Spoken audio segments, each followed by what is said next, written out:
first, Massachusetts Secretary of State Bill Galvin is our guest this morning. Let's go on the record. He kept elections in the Commonwealth safe and sound during the pandemic, and now the challenge of adapting the way we vote to the times that we now live in. And did we mention redistricting? We will. The Secretary is here. Let's go on the record. From WCVB Channel 5, the inside word from Washington to Beacon Hill. Today's newsmakers are going on the record. Welcome to OTR. I'm Ed Harding, along with News Center 5's political reporter Janet Wu. It's great to have you with us this morning. Our guest this morning is the Secretary of the Commonwealth, Bill Galvin. He is a Democrat. He has served as Secretary of State since 1995. He is a native of Brighton. He holds degrees from Boston College and Suffolk Law School. It's great to have you with us, sir. Thank you for your time. So there is a national outcry about how congressional redistricting maps are being contorted. So let's start with the big map, and then we'll drill down. In Massachusetts, the redistricting map was approved and sent to Governor Baker this past week. Metro West now has apparently 4 or 5 different congresspeople, and the South Coast remains divided between Jake Auchincloss and Bill Keating. So does this map make sense to you as someone who actually has to execute and get the ballots out? Well, it's certainly defensible. Reasonable people could disagree whether Fall River and New Bedford should be in one district or whether all the communities of Metro West should be concentrated in one district. But I think it's very fair to say that everyone will be able to determine who the member of Congress is. It also has to be remembered that the state is rectangular in shape, and you have to start in the west where the population shortages were the greatest and come east. So I think it's certainly defensible. I think that is different from perhaps what we see in some of the legislative districts.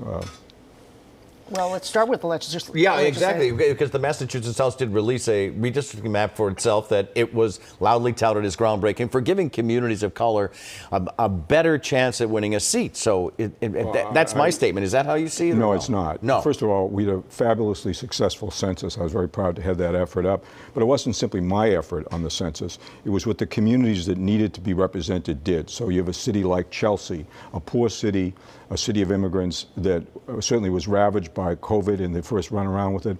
Chelsea came in at 40,000 people. The norm for a House district is 43,000.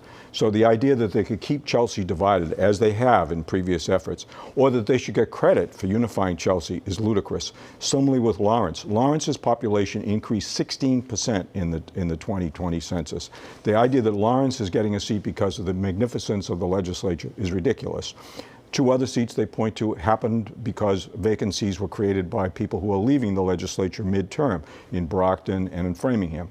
So the idea that suddenly this is what you should focus on, it's almost like a distraction. The real story, especially on the House side of redistricting, is they shattered precincts. They took precincts, neighborhoods, and divided them. Mm-hmm. They also made surrounding communities to certain districts, basically, they cannibalized them. So, for instance, in Brookline has 63,000 people. Remember, you need 4,000 for a seat. They have 1 resident rep and 3 other people take pieces. Cambridge has 6. Framingham has 4 at 72,000 people. And worse than any of that, again, those are policy decisions. People can disagree about those. This does not treat the voters in many communities fairly. By shattering precincts, they mean people in the same neighborhood will not be able to get the same ballot when they go to vote. In Cambridge, there's a precinct that would have 3 different state reps, a single precinct, single neighborhood, 3 different state reps, 2 different state senators, and 2 different members of Congress. How can anyone make any sense out of that? So how can anyone make any sense out of that? And in fact, the election administrators are struggling to do that right now. And certainly the voters can't, because they're not going to be sure whether I don't have the same ballot as my neighbor. How can that represent a community? It disables voters, and that's not what elections should be about. So what's the remedy? The remedy is a bad plan that shouldn't have been adopted. We're going to try as best we can to create ballots, but we'll have to try to educate the voters in these communities who their legislators are. But I actually think the issue is that this plan should have been prevented from going through as it did. There are some communities that are fine, but a lot of communities are being splintered. And it's not simply about the inconvenience to election administrators. It's about voters. Elections should be about voters. It's obvious democracy is under attack not only throughout the world, but in our own country.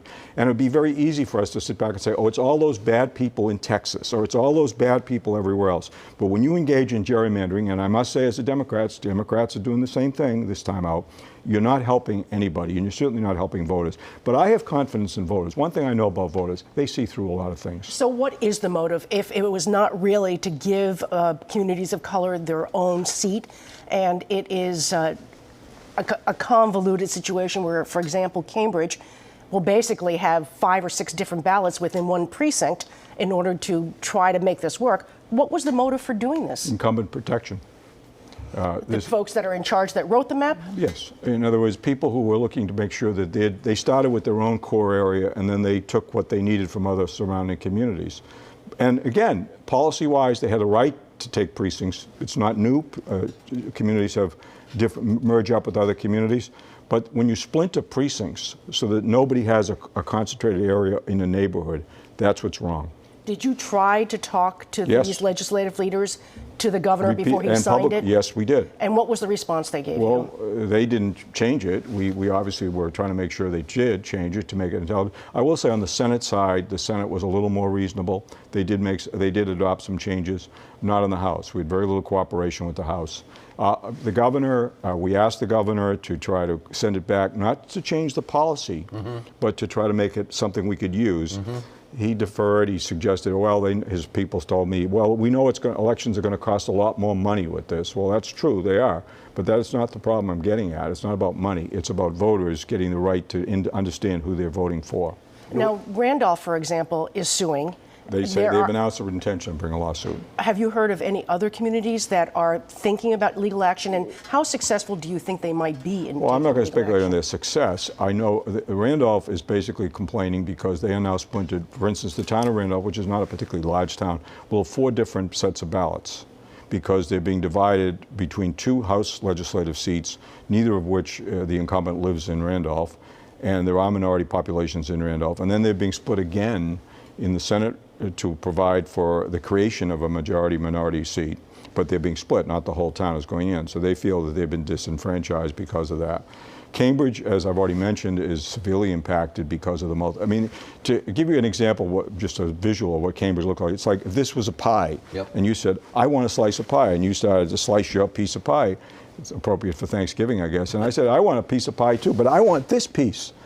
And I sliced right through your piece of pie. You know what we'd have is mush. Crumbs. We'd have right. mush. Right. And voters shouldn't be mush. You just mentioned the governor. When you tried to lobby House leaders and Governor Baker to redraw the map, what was their response? Nothing. Nothing. They signed it. So, I mean, as I said, there's some sympathy from the governor in terms of, as I said, the Senate did make some adjustments. They did. The governor suggested he knows it's going to cost a lot more money to run the elections under these circumstances, or his people said that to us, and that's true, but that doesn't solve the fundamental problem.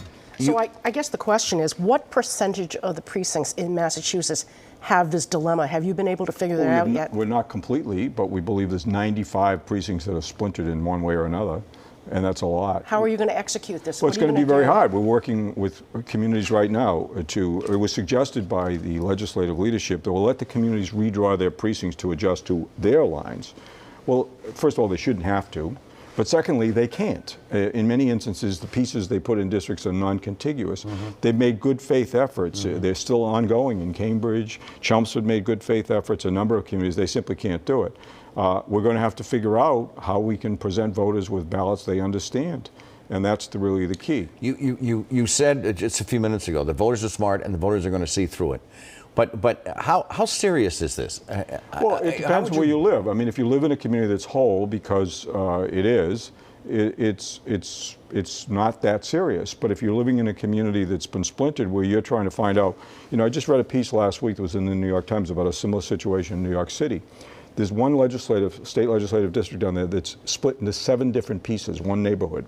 And last year, when the pandemic came up, people didn't know who to call. And I can tell you, last year, my office was open during the entire pandemic because we had to be for the services we provide. We were constantly getting calls from people, who's my state rep?